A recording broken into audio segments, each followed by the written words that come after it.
Hi friends, welcome to our channel. ఈరోజు నేను నా బీరువాని సర్దుకునే ప్రోగ్రాం పెట్టానండి. ఇంట్లో ఈరోజు నేనంతా చాలా ఖాళీగా ఉన్నాను. ఏం చేద్దామా అని ఇవాళ నా బీరువాని ఎలా సర్దుకోవాలి ఏంటి అని ఆలోచించి బీరువా సర్దుకున్నాను.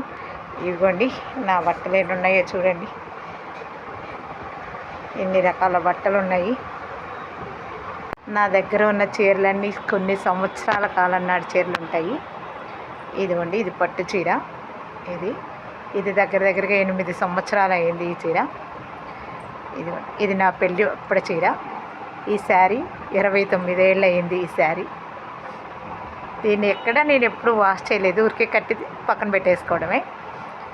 ఇదిగోండి, ఈ శారీ అయితే 18 ఏళ్ళు అయింది. ఈ శారీ ఇది కూడా 8 ఏళ్ల క్రితం నాటి చీర. ఇది చూసారా, ఇది మా అమ్మ చీర. దగ్గరగా 30 ఏళ్ల కాలం నాటి చీర ఇది. ఇదిగోండి, ఈ శారీ కూడా 7 ఏళ్ల నాటి చీర. ఇలా చాలా చీరలు ఉన్నాయి నాకు. చాలా చీరలు నేను ఇలా అంచు చీరలు కట్టుకోవడానికి ఇష్టపడను. అందుకోసమని అసలు చాలా కొత్త చీరలే నేను ఎవరో ఒకరికి ఇచ్చేస్తూ ఉంటాను. నాకు ఇలా అంచు చీరలు ఇష్టం ఉండదు. నేను కొద్దిగా లావుగా ఉంటానని నేను ఇట్లాంటి చీరలు కట్టను. ఇది చీరల్లోనే చూడండి ఇంకా ఎన్ని చీరలు ఉన్నాయో. నారాయణపేట శారీ అని, నారాయణపేట అని. ఇదిగోండి ఇలా శారీస్ ఉన్నాయి. ఇవేం నేను కట్టను అసలు శారీస్. నేను ఎక్కువ ఇదిగోండి ఇలాంటి సిల్క్ టైప్ శారీస్ మాత్రమే కట్టుకుంటూ ఉంటాను. ఇదిగోండి ఇంకో చీర. ఇది కూడా 3 ఏళ్ల కాలం నాటి చీర. నా చీరలకు ఒక్కొక్క చీరకు ఒక్కొక్క చరిత్ర ఉంటుంది. ఇదిగోండి ఎన్ని చీరలు ఉన్నాయో నాకు ఇలా అంచు చీరలు. ఇవేమి నేను అసలు కట్టను. అసలు చూడండి ఎన్ని చీరలు ఉన్నాయో. మా ఇంట్లో వాళ్ళు అరుస్తూ ఉంటారు, ఇన్ని చీరలు ఉన్నాయి ఏమీ కట్టమని. నాకేమో ఇట్లా అంచు చీరలు అవి ఇష్టం ఉండవు.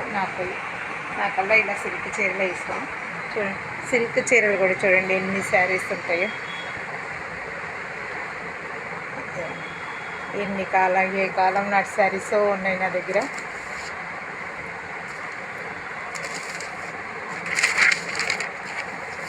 ఇంకా చాలా చీరలు ఉన్నాయి. అడుగున ఇంకా తీయలేదు. ఇవి సర్దిన తర్వాత అవి తీద్దామని చూస్తున్నాను. బాగుంటాయి చూడండి. బాగుంది కదా ఈ శారీ. నాకు ఎంతో ఇష్టమైన చీర ఇది. చాలా బాగుంటుంది ఇది. నా దగ్గర అన్ని ఫోటోల్లో ఈ శారీ అయి ఉంటుంది. ఇది కూడా నాకు ఎంతో ఇష్టమైన చీర. ఇది దగ్గరగా 9 ఏళ్ల కాలం నాటి చీర. క్రేప్ శారీ. నేను ఎక్కువగా యూజ్ చేయలేదు. దీన్ని ఒకసారి ఒక 5-6 సార్ల కంటే ఎక్కువ కట్టి ఉండను. ఇదిగోండి ఇంకో శారీ. ఇది కూడా 6 ఏళ్ల క్రితం నాటి చీర. దీన్ని నేను ఎక్కువ కట్టలేదు. ఇలా కట్టాలి తీసేయటం. ఇదిగోండి ఇంకా కట్టని చీరలు క్రేప్ శారీ ఉంది. ఇదిగోండి ఇంకో శారీ ఉంది. ఇలా ఎన్ని రకాల చీరలు ఉన్నాయి.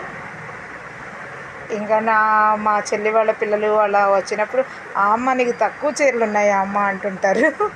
మా వాళ్ళేమో నీకు ఎక్కువ చీరలు ఉన్నాయి, ఎందుకు ఎన్ని చీరలు అంటుంటారు. చీరలు అంటే ఎవరో ఇష్టపడని వాళ్ళం ఎవరు ఉండం కదా. ఇదిగోండి ఈ చీర కూడా 8 ఏళ్ల క్రితం సారీ. ఇది రీసెంట్గా మొన్న మా సింధూరి పెట్టిన చీర. ఈ చీర ఇదిగోండి ఇది కూడా 8 ఏళ్ల క్రితం నాటి చీర. వీటన్నిటికీ జాకెట్లు కుట్టించుకోవాలని ఇంకా కుట్టించుకోలేదు. ఇది కూడా 5 ఏళ్ల క్రితం నాటి చీర. ఇదిగోండి ఇదొక చీర. జాకెట్లు కుట్టించుకోవాల్సిన చీరలు ఇంకా చాలా ఉన్నాయి. ఇదండి నా చీరలు. ఫైనల్లీ నా శారీస్ని నేను ఇలా సర్దుకున్నాను. ఇవి మొత్తం సర్దడానికి నాకు 2.5 గంటలు పట్టింది. వామ్మో, నాకు విసుకొచ్చేసింది ఇంకా సర్ది రెస్ట్ తీసుకుంటున్నాను. ఇంకా ఈ శారీస్ చూసినప్పుడు ఇంకా శారీస్ కొనకూడదు అనిపిస్తుంది.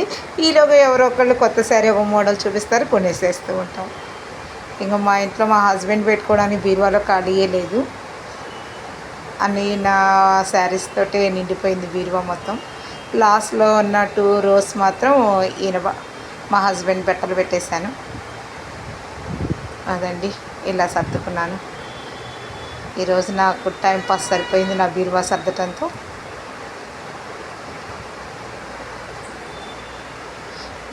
నేను వాడకపోయేటప్పటికి హుక్స్లకి అంతా కూడా తుప్పు మరకలు పట్టేస్తున్నాయి. అంత చిరుగులు కూడా పట్టేస్తున్నాయి. అందుకని సంవత్సరానికి ఒకసారి కాసేపు ఎండలో వేయటము, గాలికి ఆరబెట్టడము సర్దుతూ ఉంటాను. అట్లానే నేనేమి ఎక్కువ సర్దను బీరువాని, సంవత్సరానికి ఒకసారి సర్దుతాను అంతేనండి.